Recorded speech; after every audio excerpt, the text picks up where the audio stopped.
Terima kasih pemirsa, Anda masih bersama kami di live event Indonesia Memilih.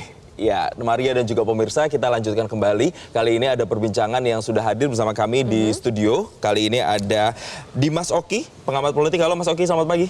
Pagi. Halo, dan juga ada Mas Bawono Kumoro, peneliti Indikator Politik Indonesia. Selamat pagi, Mas Bawono, Mas Dimas. Terima kasih atas waktunya. Ini tadi kita sudah melihat ya sejumlah tokoh sudah mencoblos, tapi ada yang belum, Cawapres sama Urut 02. Nanti kita akan tunggu bagaimana ya laporan TPS-nya di sana. Mungkin apa yang ingin disampaikan kalau Mas Dimas sendiri melihat bagaimana suasana pencoblosan kali ini, kemudian sejumlah titik tadi sudah dilaporkan, misalnya titik di tempat paslon itu mencoblos ternyata juga aman, lancar. Apa yang menjadi sorotan sejauh ini Mas Dimas? Mungkin untuk daerah Jakarta dulu kali ya, karena ini hujan deras luar biasa. Saya nggak tahu apakah di daerah lain atau provinsi lain juga mengalami hujan deras yang sama sejak pagi, sejak dini hari bahkan, dan itu membuat kemudian persiapan pembukaan TPS itu menjadi agak tertunda. Tapi menurut saya oke lah, dan di khusus TPS saya tadi dari sejak pagi sudah banyak yang nunggu sih.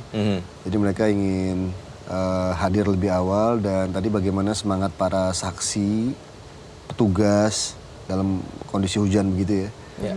Dan ya semoga beriring atau seiring dengan semakin redanya hujan, semakin siang ini akan lebih banyak yang hadir.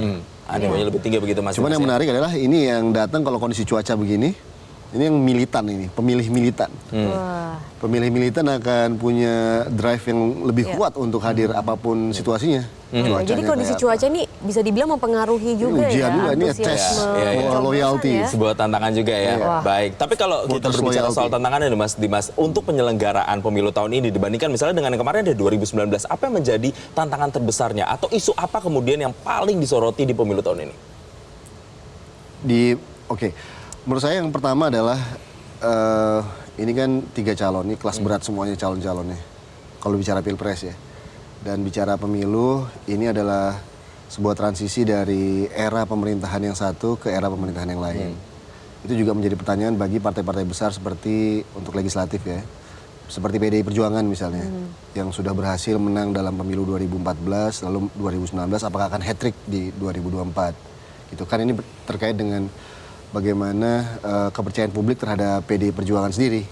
Apakah itu kinerjanya, performanya selama ini, atau justru memang ini party ID-nya yang kuat. Ideologi dari basis pemilih PDI yang memang masih sangat loyal terhadap partai ini. Meskipun di 2024 ini, di pemilu 2024 ini, didera cobaan yang luar biasa ya. Dimana salah satu kadernya, saya nggak tahu nih Jokowi masih kader PDI nggak. Tapi ini kan juga memposisi diri kan, menseparasikan dirinya, memisahkan dirinya dari PDI Perjuangan dalam Pilpres dengan memasang Gibran ya, di paslon nomor 2 berpasangan dengan Prabowo. Dan kita tahu PDI Perjuangan mengusung Ganjar dan Mahfud MD.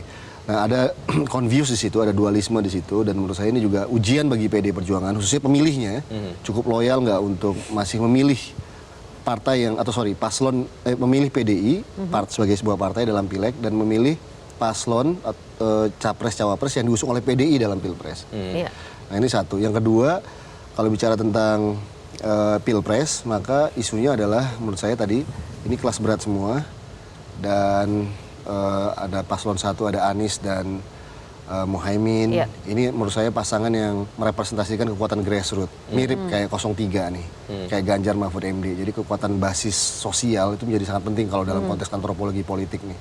Jadi 1 sama 3 ini sesungguhnya mewakili merepresentasikan basis sosial.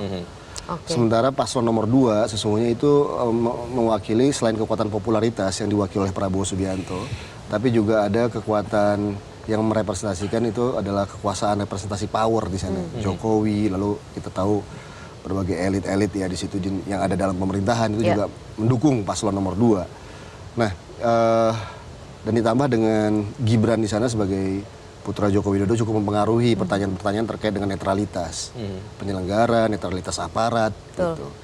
Lalu kemudian juga program-program pemerintah yang kemudian digarap sedemikian rupa, seintens mungkin menjelang pemilu, ya kan? Dan itu memunculkan reaksi yang luar biasa dari masyarakat. Kita tahu bahwa mulai dari kampus, akademisi, dari mulai asal-muasal Gibran masuk menjadi calon wakil presiden itu juga sudah memancing dinamika begitu ya. kontroversi, bukan kontra dinamika. sampai dengan sekarang. Iya. Betul. Ya. Dan itu membuat kemudian Polemiknya. sampai sekarang. Jadi ada persoalan etika di sana, ada persoalan penerobosan hukum di sana. Baik, kalau Mas Bono ada catatan berbeda kah? Ya, tentu pertama kita harapkan di pemilu 2024 ini antusiasme pemilih juga tinggi ya, gitu ya. Artinya yang mengikuti keluar ke rumah, datang ke TPS, mencoblos kita harapkan tinggi ya. Meskipun cuaca tidak mendukung meskipun mungkin cuaca ya hari ini kalau di DKI sekitaran Jakarta dan Jabodetabek sekitarnya, gitu ya, cuacanya cukup menantang. Cukup menantang.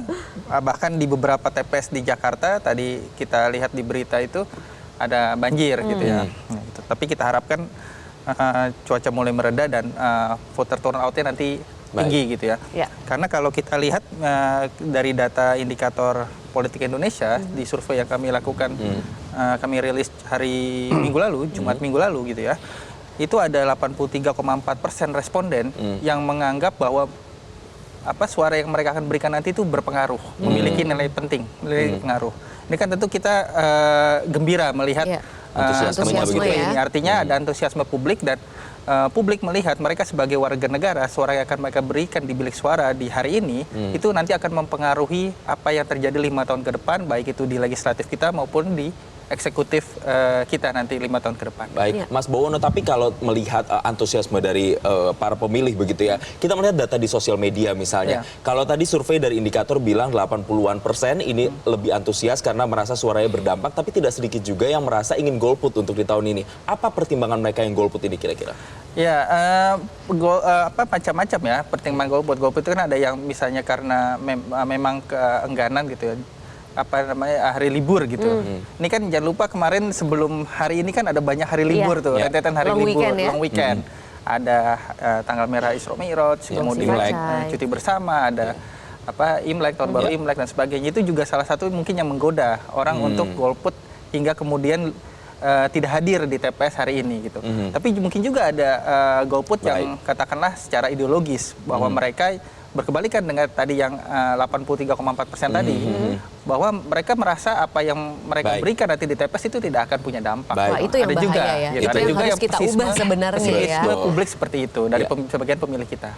Jelajahi cara baru mendapatkan informasi. Download Metro TV Extend sekarang.